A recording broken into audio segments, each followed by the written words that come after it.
നമസ്കാരം, challenger ആപ്പിന്റെ YouTube ചാനലിലേക്ക് എല്ലാവർക്കും സ്വാഗതം. അപ്പൊ നമ്മൾ ഇന്ന് നോക്കാൻ പോകുന്നത് കറണ്ട് അഫയേഴ്സ് ആണ് നോക്കിക്കൊണ്ടിരുന്നത്. അപ്പൊ അതിന്റെ ബാക്കി കറണ്ട് അഫയേഴ്സ്. അപ്പൊ നാളെയാണ് നമ്മുടെ 10th പ്രിലിംസിന്റെ എക്സാം. അപ്പൊ ഇന്നുകൊണ്ട് നമ്മൾ 2023 ഫുൾ കറണ്ട് അഫയേഴ്സ് തീർക്കുവാണ്. ഇച്ചിരി ഉള്ളു, ഇനി കുറച്ചുകൂടി ഉള്ളു കേട്ടോ പഠിക്കാൻ. ബാക്കിയെല്ലാം നമ്മൾ കവർ ചെയ്തിട്ടുണ്ട്. അപ്പൊ ഞാൻ നേരത്തെ പറഞ്ഞതുപോലെ ഫുൾ കറണ്ട് അഫയേഴ്സ് നമ്മൾ പ്ലേലിസ്റ്റ് ആയിട്ട് ഇട്ടിട്ടുണ്ട് 24, 23. അപ്പൊ അത് കാണുക. അത് കൂടാതെ നമ്മൾ ടോപ്പിക് വൈസ് കറണ്ട് അഫയേഴ്സും ഒരു പ്ലേലിസ്റ്റ് ആയിട്ട് ഇട്ടിട്ടുണ്ട്. അപ്പം നമുക്ക് നാളെ എക്സാം ഉള്ളവർ എന്ത് ചെയ്യുക, ഒന്ന് റിവിഷൻ ടൈം ആണല്ലോ നിങ്ങൾക്ക്. ഇപ്പൊ അപ്പം ഒന്ന് റിവൈസ് ചെയ്യാൻ വേണ്ടിട്ട് ജസ്റ്റ് നിങ്ങൾ പഠിച്ചതാണല്ലോ, അപ്പൊ എല്ലാം ഒന്നുകൂടെ ആ വീഡിയോ ജസ്റ്റ് ഒന്ന് എല്ലാ ടോപ്പിക്കും കണ്ടിട്ട് പോയത് നിങ്ങൾക്ക് എന്തായാലും അതൊന്ന് ഉറപ്പായിട്ട് മാർക്ക് കിട്ടും, എനിക്ക് ഉറപ്പാണ്. അപ്പൊ അതൊന്ന് പഠിച്ചിട്ട് പോവുക. ബാക്കി ഇന്ന് ചെറുതായിട്ട് ഒരു കുറച്ച് കറണ്ട് അഫയേഴ്സേ ഉള്ളൂ, പഠിച്ചിട്ട് പോവുക. പിന്നെ നമ്മുടെ ചാനൽ സബ്സ്ക്രൈബ് ചെയ്യാൻ ആരെങ്കിലും വിട്ടുപോയിട്ടുണ്ടെങ്കിൽ ചാനലിലൂടെ ഒന്ന് സബ്സ്ക്രൈബ് ചെയ്യുക. ഓക്കെ ആണല്ലോ?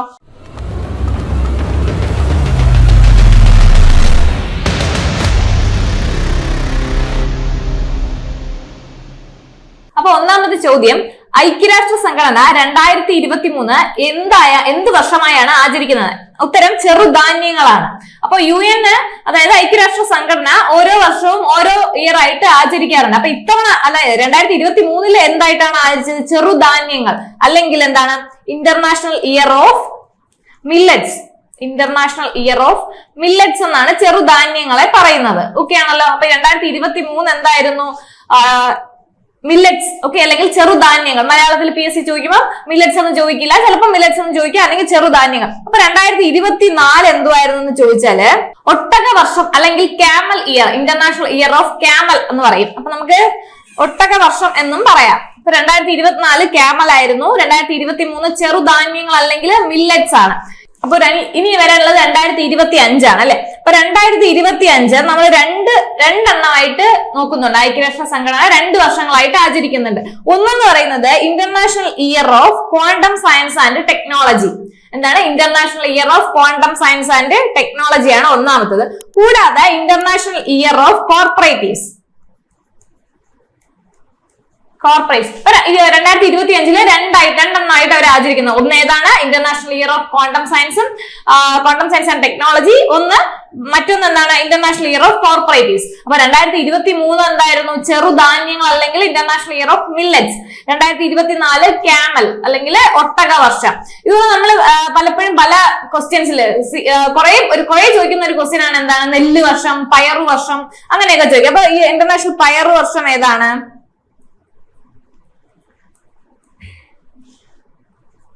2016 ആണ് നമ്മള് ഇന്റർനാഷണൽ പയർ വർഷം, അല്ലെങ്കിൽ എന്താണ്, പയർ വർഷമായിട്ട് ആചരിക്കുന്നത് 2016 ആണ്. ഓക്കെ, അപ്പൊ നെല്ല് വർഷം എന്നായിരുന്നു? നെല്ല് വർഷം 2004 ആണ്. ഓക്കെ ആണ്. അതുപോലെ അന്താരാഷ്ട്ര മണ്ണ് വർഷമുണ്ട്. അന്താരാഷ്ട്ര മണ്ണ് വർഷം 2015. ഇതൊക്കെയാണ് കൂടുതലായിട്ട് ചോദിച്ചു കാണുന്നത്. ഓക്കെ, അപ്പൊ 2023 എന്തായിരുന്നു? ചെറുധാന്യങ്ങൾ, അല്ലെങ്കിൽ ഇന്റർനാഷണൽ ഇയർ ഓഫ് മില്ലറ്റ്സ് ആണ്. അതുപോലെ 2024 എന്താണ്? ഒട്ടക വർഷം, ഇന്റർനാഷണൽ ഇയർ ഓഫ് ക്യാമൽസ്. പിന്നെ 2025 നമ്മൾ എന്തായിട്ട് രണ്ടെണ്ണമായിട്ടാണ് നോക്കുന്നത്. ഒന്ന് international year of quantum science and technology, ഒന്ന് ഇന്റർനാഷണൽ ഇയർ ഓഫ് കോർപ്പറേറ്റീവ്സ് ആണ് 2025. കൂടാതെ നമ്മൾ പയറു വർഷം 2016, നെല്ല് വർഷം 2024, മണ്ണ് വർഷം എന്താണ്? 2015. ഓക്കെ ആണല്ലോ? അപ്പൊ അടുത്ത ചോദ്യം നോക്കാം. മഹാരാഷ്ട്രയിലെ ഔറംഗാബാദിന്റെ പുതിയ പേരുകൾ ഞാൻ വേറൊരു സെപ്പറേറ്റ് ഒരു വീഡിയോ ചെയ്തിട്ടുണ്ട്. എന്നാലും ഇത് കറണ്ട് അഫയേഴ്സിൽ വരുന്നത് കൊണ്ട് പറയുന്നതേ ഉള്ളൂ. സാംബാജി നഗർ. എന്താണ്? സാംബാജി നഗർ എന്നാണ്. മഹാരാഷ്ട്രയിലെ ഔറംഗാബാദിന്റെ പുതിയ പേര് എന്താണ്? സാംബാജി നഗർ ആണ്. എവിടെയാണ്? മഹാരാഷ്ട്രയിലാണ്. ഔറംഗാബാദിന്റെ പുതിയ പേര് സാംബാജി നഗർ. അടുത്തത്, US ചേംബേഴ്സ് ഓഫ് കൊമേഴ്സ് പുറത്തുവിട്ട അന്താരാഷ്ട്ര ബൗദ്ധിക സ്വത്തവകാശ സൂചികയിൽ ഇന്ത്യയുടെ സ്ഥാനമാണ്. എത്രയാണ്? 42ാം സ്ഥാനമാണ്.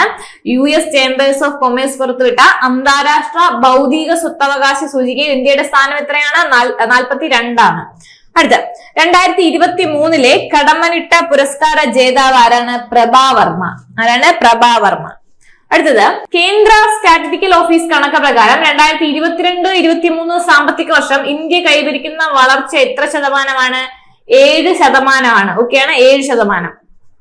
അടുത്ത, ബാങ്കിംഗ് ഇടപാടുകൾക്ക് പൂർണ്ണ ഡിജിറ്റൽ സംവിധാനം ഒരുക്കിയ ആദ്യ സംസ്ഥാനം ഏതാണ്? കേരളമാണ്. ഓക്കെ, അപ്പൊ അതായത് നമ്മുടെ ബാങ്കിങ് ഇടപാടുകൾക്ക് എന്താണ് ഡിജിറ്റൽ, കംപ്ലീറ്റ് ആയിട്ട് ഡിജിറ്റൽ ആക്കി ആപ്പ് വഴിയൊക്കെ ഓൺലൈൻ പണമിടപാടുകൾ എല്ലാം ആക്കിയത് എവിടെയാണ്? ആദ്യ സംസ്ഥാനം ഏതാണ്? കേരളമാണ് കേട്ടോ. അടുത്ത, സർക്കാർ ഓഫീസുകളിൽ ബയോമെട്രിക് പഞ്ചിങ് ഔദ്യോഗികമായി നിലവിൽ വരുന്നതല്ല, വന്നു കഴിഞ്ഞല്ലോ. വന്നത് എന്ന് മുതലാണ്? 2023 ജനുവരി 3 2023 ജനുവരി 3 മുതലാണ് ഏതാണ് എല്ലാ സർക്കാർ ഓഫീസുകളിലും ബയോമെട്രിക് പഞ്ചിങ് ഔദ്യോഗികമായിട്ട് നിലവിൽ വന്നത്. ഓക്കെ, അടുത്തത് 2023 എത്രാമത് സർവമത സമ്മേളനമാണ് ആലുവ അദ്വൈതാശ്രമത്തിൽ നടന്നത്? 100. ഓക്കെ, ഇമ്പോർട്ടന്റ് ആണ് കേട്ടോ, ചോദിക്കാൻ ചാൻസ് ഉള്ള ഒരു ക്വസ്റ്റ്യൻ ആണ്. 2023 എത്രാമത് സർവമത സമ്മേളനമാണ് ആലുവ അദ്വൈതാശ്രമത്തിൽ നടന്നത്? 100ാമത് സർവമത സമ്മേളനത്തിന്റെ വാർഷികമാണ്. ഓക്കെ, പാസ്പോർട്ട് വെരിഫിക്കേഷൻ നടപടിക്രമങ്ങൾ വേഗത്തിലാക്കുന്നതിനായി കേന്ദ്ര വിദേശകാര്യ മന്ത്രാലയം പുറത്തിറക്കിയ application M passport police app ഏതാണ്? എം പാസ്പോർട്ട് പോലീസ് ആപ്പ് എന്തിനാണ്? പാസ്പോർട്ട് വെരിഫിക്കേഷൻ നടപടികൾ വേഗത്തിലാക്കുന്നതിന് വേണ്ടി ആര്? കേന്ദ്ര വിദേശകാര്യ മന്ത്രാലയമാണ് പുറത്തിറക്കിയ ആപ്ലിക്കേഷന്റെ പേരെന്താണ്? എം പാസ്പോർട്ട് പോലീസ് ആപ്പ് എന്നാണ്. അടുത്തത്, പ്രീ പ്രൈമറി രംഗത്ത് അന്താരാഷ്ട്ര നിലവാരമുള്ള പഠന സൗകര്യം ഒരുക്കുന്നതിനായി പൊതുവിദ്യാഭ്യാസ വകുപ്പ് സമഗ്ര ശിക്ഷ കേരള സ്റ്റാർസ് പദ്ധതിയിൽ ഉൾപ്പെടുത്തി നടപ്പിലാക്കുന്ന പദ്ധതിയുടെ പേരാണ് വർണ്ണക്കൂടാരം. പദ്ധതികൾ ഉറപ്പായിട്ടും പഠിച്ചിട്ട് പോവുക. നാളെ എക്സാം ഉള്ളവര് കൃത്യമായി തന്നെ എല്ലാ പദ്ധതികളും നോക്കിയിട്ട് പോവാം. ഞാൻ പറഞ്ഞതുപോലെ ടോപ്പിക് വൈസ് കറണ്ട് അഫയേഴ്സിൽ എല്ലാ പദ്ധതികളും ഉണ്ട്, അതൊന്ന് നോക്കിയിട്ട് പോവുക. അപ്പൊ ഇതെന്താന്ന് വെച്ചാല് പ്രീ പ്രൈമറി രംഗത്ത് അന്താരാഷ്ട്ര നിലവാരമുള്ള പഠന സൗകര്യം ഒരുക്കുന്നതിനായിട്ട് നമ്മുടെ പൊതുവിദ്യാഭ്യാസ വകുപ്പ് സമഗ്ര ശിക്ഷ കേരള സ്റ്റാർസ് പദ്ധതി ഉണ്ട്. ആ പദ്ധതിയിൽ ഉൾപ്പെടുത്തി നടപ്പിലാക്കുന്ന പദ്ധതിയുടെ പേരാണ് വർണ്ണക്കൂടാരം. ഓക്കെ, അപ്പൊ നിങ്ങൾ പഠന സൗകര്യം ഒരുക്കുന്നതിനായിട്ട് അന്താരാഷ്ട്ര നിലവാരമുള്ള പഠന സൗകര്യം ഒരുക്കുന്നതിനായിട്ടുള്ളത് ആ വാക്കാണ് ഓർത്തിരിക്കേണ്ടത്. ആ വാക്ക് കേൾക്കുമ്പോ എന്താണ്? വർണ്ണക്കൂടാരം എന്ന് ഓർമ്മ വന്നിട്ട് അത് എഴുതണം. അടുത്ത, 2023 വനിതാ 2020 ലോകകപ്പ് കിരീടം നേടിയ രാജ്യം ഓസ്ട്രേലിയയാണ്. അടുത്തത്, 2023 ഫെബ്രുവരിയിലെ കണക്കനുസരിച്ച് ഇന്ത്യയിലെ ഏറ്റവും കൂടുതൽ കടുവകളുള്ള സംസ്ഥാനം ഏതെന്ന് ചോദിച്ചാൽ മധ്യപ്രദേശാണ്. ഏതാണ്? കടുവകളുള്ളതാണ്, മധ്യപ്രദേശാണ്. ലോകത്തിലല്ല, ഇന്ത്യയില് കേട്ടോ. സ്ത്രീകളെ തൊഴിൽ സജ്ജരാക്കുക എന്ന ലക്ഷ്യത്തോടെ കേരള നോളജ് എക്കോണമി മിഷനും കുടുംബശ്രീയും സംയുക്തമായി ആരംഭിച്ച പദ്ധതിയുടെ പേരാണ് തൊഴിലരങ്ങത്തേക്ക്. ആ തൊഴിലരങ്ങത്തേക്ക് എന്നുള്ള വാക്ക് കേൾക്കുമ്പോൾ തന്നെ നിങ്ങൾക്ക് എന്ത് ചെയ്യാം? മനസ്സിലാക്കാൻ പറ്റും. ഇതെന്താണ്? സ്ത്രീകളെ തൊഴിൽ സജ്ജരാക്കുന്നതിന് വേണ്ടിയിട്ടുള്ള ലക്ഷ്യത്തോടു കൂടിയുള്ള ഒരു പദ്ധതിയാണ് തൊഴിലരങ്ങത്തേക്ക്. ഏതാണ്? തൊഴിലരങ്ങത്തേക്ക് എന്നാണ് ആ പദ്ധതിയുടെ പേര്.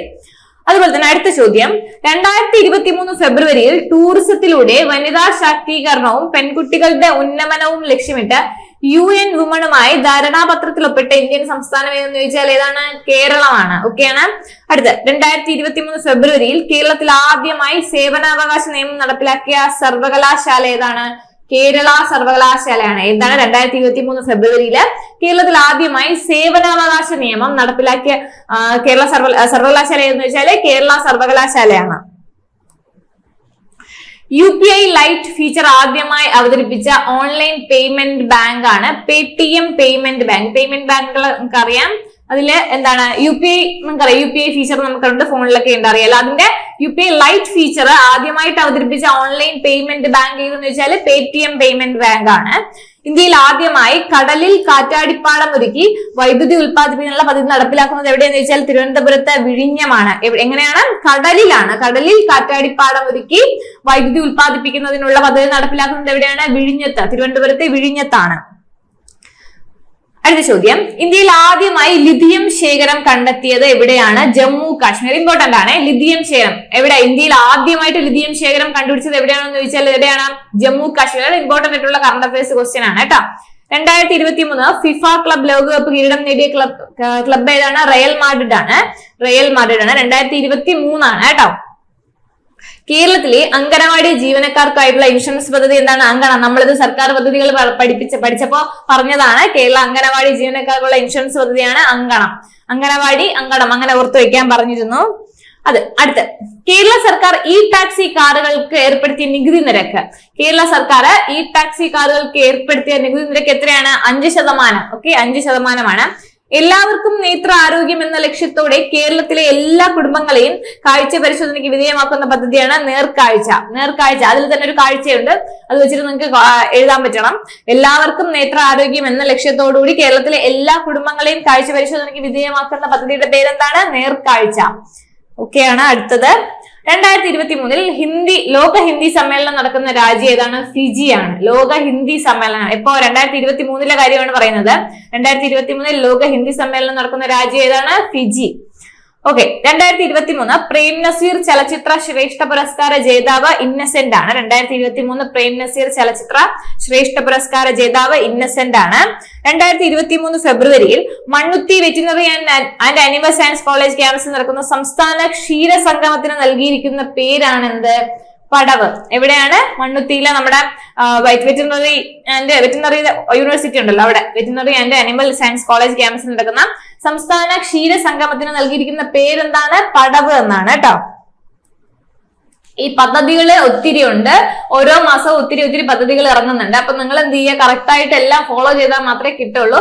ഏതാണ് ചോദിക്കുന്നതെന്ന് നമുക്കറിയില്ല എക്സാമിന്. അതുകൊണ്ട് എല്ലാ പദ്ധതികളും നോക്കി വെക്കുക. 2023 ഫെബ്രുവരിയിൽ ഗൂഗിളിന്റെ മാതൃ കമ്പനിയായ ഏതാണ്? ആൽഫബറ്റ് അവതരിപ്പിച്ച ആർട്ടിഫിഷ്യൽ ഇന്റലിജൻസ് ചാറ്റ് ബോർഡിന്റെ പേരാണ് ബാർഡ്.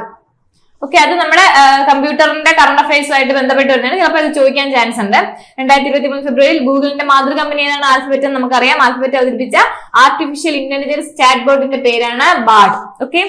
പ്രവർത്തനത്തിലിരിക്കെ ലോക പൈതൃക പട്ടികയിൽ ഉൾപ്പെടുന്ന ലോകത്തിലെ ആദ്യ സർവകലാശാലയാണ് വിശ്വഭാരതി സർവകലാശാല. എന്താണ്? പ്രവർത്തനത്തിലിരിക്കെ, അതാണ് അതിന്റെ ഇമ്പോർട്ടൻസ്. സാധാരണ പ്രവർത്തനം കഴിഞ്ഞ് അങ്ങനെയുള്ള അതാണല്ലോ പൈതൃക പട്ടികയിലേക്ക് ഉൾപ്പെടുത്തുന്നത്. ഇതെന്താണ്? പ്രവർത്തനത്തിലിരിക്കെ ലോക പൈതൃക പട്ടികയിൽ ഉൾപ്പെടുന്ന ലോകത്തിലെ ആദ്യ സർവകലാശാലയാണ് വിശ്വഭാരതി സർവകലാശാല. വെസ്റ്റ് ബംഗാളിലാണ്. ഓക്കെയാണ്. അടുത്ത 2023 ലോക വന്യജീവി ദിന പ്രമേയം. വന്യജീവി സംരക്ഷണത്തിനുള്ള പങ്കാളിത്തം. ദിനങ്ങളും പ്രമേയങ്ങളും എല്ലാ വർഷവും 2023 ദിനങ്ങളും ആ പ്രമേയങ്ങളും 2024 ദിനങ്ങളും അതിന്റെ പ്രമേയങ്ങളും എന്ത് ചെയ്യുക? കറക്റ്റ് ആയിട്ട് പഠിച്ചിട്ട് പോവുക.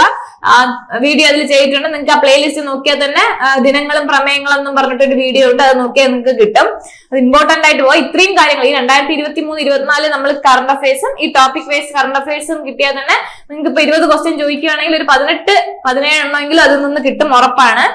അടുത്ത 2023 ഗുരുവായൂരപ്പൻ ദേവസ്ഥത്തിന്റെ ജ്ഞാനപ്പാന പുരസ്കാരം നേടിയതാരെന്ന് ചോദിച്ചാൽ വി മധുസൂദനൻ നായരാണ്. ഓക്കെയാണ്. അടുത്തത് 2023 ഇന്ത്യൻ റെയിൽവേ അവതരിപ്പിക്കുന്ന വന്ദേ ഭാരത് എക്സ്പ്രസിന്റെ മിനി പതിപ്പാണ് എന്ത്? വന്ദേ മെട്രോ.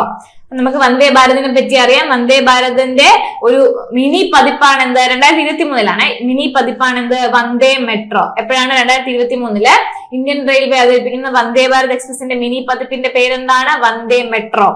മാലിന്യം കൊണ്ടുപോകുന്ന പൊതു സ്വകാര്യ വാഹനങ്ങളിൽ ഹോളോഗ്രാം സ്റ്റിക്കർ നിർബന്ധമാക്കിയ സംസ്ഥാനം ഏതാണെന്ന് ചോദിച്ചാൽ കേരളമാണ്. എന്ത് കൊണ്ടുപോകുന്നതാണ്? മാലിന്യം കൊണ്ടുപോകുന്ന പൊതു അല്ലെങ്കിൽ സ്വകാര്യ വാഹനങ്ങൾ ഹോളോഗ്രാം സ്റ്റിക്കർ നിർബന്ധമാക്കിയ സംസ്ഥാനം ഏതെന്ന് ചോദിച്ചാൽ കേരളമാണ് കേട്ടോ. അടുത്തത് 2023 ദേശീയ ബാലശാസ്ത്ര കോൺഗ്രസിന് വേദിയായ നഗരം അഹമ്മദാബാദ്. 2023 ദേശീയ ബാലശാസ്ത്ര കോൺഗ്രസിന് വേദിയായ നഗരം ഏതാണ്? അഹമ്മദാബാദ് ആണ്. ഓൺലൈൻ ഗെയിമിൽ നിന്നുള്ള വരുമാനത്തിന് കേന്ദ്ര സർക്കാർ നിശ്ചയിച്ച നികുതി എത്രയാണ്? 30%. നല്ല ക്വസ്റ്റ്യൻ ആണ് കേട്ടോ. ഓൺലൈൻ ഗെയിമിൽ നിന്നുള്ള വരുമാനത്തിന് കേന്ദ്ര സർക്കാർ നിശ്ചയിച്ച നികുതി നിരക്ക് എത്രയാണെന്ന് വെച്ചാൽ 30%. അടുത്തത് പ്രഥമ അണ്ടർ-19 വനിതാ 2020 ക്രിക്കറ്റ് ലോകകപ്പ് ജേതാക്കൾ ആരാണ്? ഇന്ത്യയാണ്. പിന്നെ മുഗൾ ഗാർഡൻ എന്ന പേരിൽ പ്രശസ്തമായ രാഷ്ട്രപതി ഭവനിലെ പൂന്തോട്ടങ്ങൾ. നിങ്ങൾ ഫോട്ടോയിലൊക്കെ കണ്ടിട്ടുണ്ടാവും, മറ്റേ ട്യൂലിപ്സ് പൂക്കളൊക്കെ പൂത്തു നിൽക്കുന്ന മുഗൾ ഗാർഡൻ എന്ന പേരിൽ പ്രശസ്തമായ രാഷ്ട്രപതി ഭവനിലെ പൂന്തോട്ടങ്ങൾ ഏത് പേരിലാണ് പുനർനാമകരണം ചെയ്തത്? അമൃത ഉദ്യാൻ. ഇപ്പൊ ഒത്തിരി പേരുകൾ പുനർനാമകരണം ചെയ്തിട്ടുണ്ട്. അപ്പൊ അതെല്ലാം ഒന്ന് പുതിയ പേരുകളും കൂടി ഒന്ന് പഠിച്ചു വെക്കണം കേട്ടോ. അപ്പൊ അതിന്റെ വീഡിയോയും ചെയ്തിട്ടുണ്ട്, അത് നോക്കുക. അപ്പം എന്താണ് നമ്മുടെ മുഗൾ ഗാർഡൻ എന്ന പേരിൽ അറിയപ്പെടുന്ന രാഷ്ട്രപതി ഭവനിലെ പൂന്തോട്ടങ്ങൾ എന്ത് പേരിലേക്കാണ് മാറ്റിയത്? അമൃത ഉദ്യാൻ. ഓക്കെ. സ്പീഡ് ടെസ്റ്റിന്റെ ആഗോള സൂചിക പ്രകാരം മൊബൈൽ ഇന്റർനെറ്റ് വേഗതയിൽ 1ാം സ്ഥാനം നേടിയ രാജ്യം ഏതാണ്? ഖത്തർ. ഇതിലാണ് മൊബൈൽ ഇന്റർനെറ്റ് വേഗതയിൽ 1ാം സ്ഥാനം നേടിയ രാജ്യം ഏതെന്ന് ചോദിച്ചാൽ ഖത്തറാണ്. അടുത്ത ചോദ്യം, വിവിധ മേഖലയിൽ പ്രവർത്തിക്കുന്ന സ്റ്റാർട്ടപ്പുകൾക്ക് മാർഗനിർദ്ദേശം നൽകുന്നതിനായി 2023 ജനുവരിയിൽ ഉദ്ഘാടനം ചെയ്യപ്പെട്ട പോർട്ടലിന്റെ പേരാണ് മാർഗ് പോർട്ടൽ. എന്തിനാണ്? വിവിധ മേഖലകളിൽ പ്രവർത്തിക്കുന്ന സ്റ്റാർട്ടപ്പുകൾക്ക്. സ്റ്റാർട്ടപ്സ് ഇപ്പൊ ഒരുപാടുണ്ട്. അപ്പൊ സ്റ്റാർട്ടപ്പുകൾക്ക് മാർഗനിർദ്ദേശം നൽകുന്നതിനായി 2023 ജനുവരിയിൽ ഉദ്ഘാടനം ചെയ്ത പോർട്ടലിന്റെ പേരാണ് എന്താ? മാർഗ് പോർട്ടൽ. മാർഗ് മീൻസ് വഴി കാണിക്കുന്നു. അപ്പൊ സ്റ്റാർട്ടപ്പുകൾക്ക് വഴി കാണിക്കുന്നു, അങ്ങനെ മാർഗ് പോർട്ടൽ എന്ന് ഓർത്തുവയ്ക്കുക. 2023 ജനുവരിയിൽ സമ്പൂർണ്ണ ഭരണഘടനാ സാക്ഷരത കൈവരിച്ച ഇന്ത്യയിലെ ആദ്യ ജില്ല ഏതെന്ന് ചോദിച്ചാൽ കൊല്ലമാണ്.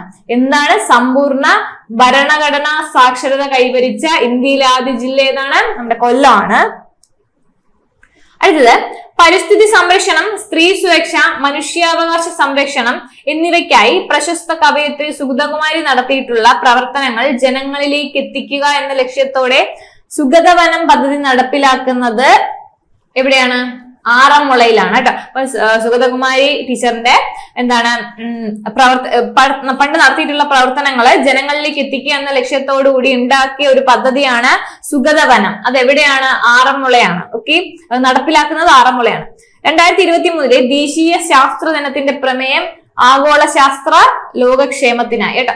നമ്മള് തീംസ് പഠിക്കുമ്പോ ഇംഗ്ലീഷിലും മലയാളത്തിലും കൂടെ ഓർത്തു വെച്ചേ. കാരണം നമ്മൾ ചിലപ്പോൾ ഇംഗ്ലീഷിലായിരിക്കും പഠിച്ചിട്ട് പോവുക, ക്വസ്റ്റ്യൻ വരുന്നത് അതിന്റെ മലയാള തർജ്ജിമയായിരിക്കും കേട്ടോ. അപ്പൊ അതുകൊണ്ട് 10th പ്രിലിംസിനൊക്കെ മലയാളം ആയിരിക്കും ചിലപ്പോൾ. അപ്പൊ കറക്റ്റ് ആയിട്ട് അവർ ഗൂഗിൾ ട്രാൻസ്ലേറ്റ് ചെയ്താണ് മലയാളം എടുക്കുന്നത്. സോ അതുകൊണ്ട് എന്ത് ചെയ്യുക, കറക്റ്റ് ആയിട്ട് നോക്കിയിട്ട് പോവുക കേട്ടോ. ഇന്ത്യയിൽ ആദ്യമായി ജാതി സെൻസസ് ആരംഭിച്ച സംസ്ഥാനം ഏതാണ്? ബീഹാർ. ആദ്യമായി ജാതി സെൻസസ് ആരംഭിച്ച സംസ്ഥാനം ഏതെന്ന് ചോദിച്ചാൽ ബീഹാർ ആണ്. മാലിന്യം വലിച്ചെറിയുന്നത് തടയാനായി വലിച്ചെറിയൽ മുക്ത കേരളം എന്ന പദ്ധതി ആരംഭിച്ചത് ഏത് വകുപ്പാണ്? തദ്ദേശ സ്വയംഭരണ വകുപ്പാണ്. പേരെന്താണ്? വലിച്ചെറിയൽ മുക്ത കേരളം എന്ന ഒരു പദ്ധതി. എന്തിനാണ്? മാലിന്യം വലിച്ചെറിയാതിരിക്കാനായിട്ട്. അത് നടപ്പിലാക്കുന്നത് ഏത് വകുപ്പാണെന്ന് വെച്ചാൽ തദ്ദേശ സ്വയംഭരണ വകുപ്പാണ്. 2023 ഫെബ്രുവരിയിൽ കന്നഡ ഭാഷയിൽ പ്രസിദ്ധീകരിക്കുന്ന മഹാകവി ഉള്ളൂർ എസ് പരമേശ അയ്യരുടെ മഹാകാവ്യത്തിന്റെ പേരാണ് ഉമാകേരളം. ഏത് ഭാഷയിലാണ്? കന്നഡ ഭാഷയിൽ. ഓക്കെ. 2023 ഫെബ്രുവരിയിൽ ഇന്ത്യയിൽ നിരോധിക്കപ്പെട്ട ഓൺലൈൻ ചൂതാട്ടവും അനധികൃത വായ്പാ സൗകര്യവും ഒരുക്കിയിരുന്ന ചൈനീസ് ആപ്പുകളുടെ എണ്ണം 232 ചൈനീസ് ആപ്പുകളാണ് കേട്ടോ. അപ്പൊ എന്തിനൊക്കെയാണ്? ഓൺലൈൻ ചൂതാട്ടവും അനധികൃതമായ വായ്പാ സൗകര്യം ഒരുക്കിയിരുന്ന ചൈനീസ് ആപ്പുകളുടെ എണ്ണം എന്താണ്? 232 എണ്ണം ഉണ്ട്. ഓക്കെ. അപ്പൊ അത് നമ്മുടെ കമ്പ്യൂട്ടർ സൈബർ അങ്ങനെ ഒരു കറണ്ട് അഫയേഴ്സ് ക്വസ്റ്റ്യനിൽ ചോദിക്കാൻ പറ്റും കേട്ടോ. 2023 ഫെബ്രുവരിയിൽ വിക്കിപീഡിയയ്ക്ക് വിലക്ക് ഏർപ്പെടുത്തിയ രാജ്യം ഏതാണ്? പാകിസ്ഥാൻ. 2023 ഫെബ്രുവരിയിൽ വിക്കിപീഡിയയ്ക്ക് വിലക്ക് ഏർപ്പെടുത്തിയ രാജ്യം ഏതെന്ന് വെച്ചാൽ പാകിസ്ഥാനാണ്. പിന്നെ 2023 നമ്മുടെ ഖേലോ ഇന്ത്യ വിന്റർ ഗെയിംസിന്റെ വേദി ഗുൽമാർഗ് ആണ് കേട്ടോ. അപ്പോ ഇത്രയാണ് നമ്മുടെ കറണ്ട് അഫയേഴ്സ്. 2023 നമ്മൾ കംപ്ലീറ്റ് ചെയ്തിട്ടുണ്ട്. അപ്പൊ നിങ്ങൾ എക്സാമിന് പോകുന്നവരെന്ത് ചെയ്യുക? ഫുൾ കറണ്ട് അഫയേഴ്സ് കണ്ടിട്ട് പോവുക. അപ്പൊ നിങ്ങൾ എന്തായാലും റിവൈസ് ചെയ്തുകൊണ്ടിരിക്കുക, അത് കാണാം. കൂടാതെ എന്ത് കാണുക? ടോപ്പിക് വൈസ് കറണ്ട് അഫയേഴ്സ് പ്രത്യേക പ്ലേലിസ്റ്റ് ആക്കി ഇട്ടിട്ടുണ്ട്, അതും കാണുക. ഇത് രണ്ടും പഠിക്കുകയാണെങ്കിൽ നിങ്ങൾക്ക് കറണ്ട് അഫയേഴ്സ് നിങ്ങൾ പേടിക്കേണ്ട ആവശ്യമില്ല. ഒരുവിധം എല്ലാ കറണ്ട് അഫയേഴ്സ് ഞാൻ പറഞ്ഞതുപോലെ ഒരു 18, 19, 20 ചോദിക്കുവാണെങ്കിൽ ഒരു 18, 19 നിങ്ങൾക്ക് എന്ത് ചെയ്യും? ഇതിൽ നിന്ന് തന്നെ കിട്ടും. അപ്പോൾ നന്നായിട്ട് പഠിക്കുക, നന്നായിട്ട് റിവൈസ് ചെയ്യുക. നാളെ എക്സാം എഴുതുന്ന എല്ലാവർക്കും all the best. Thank you.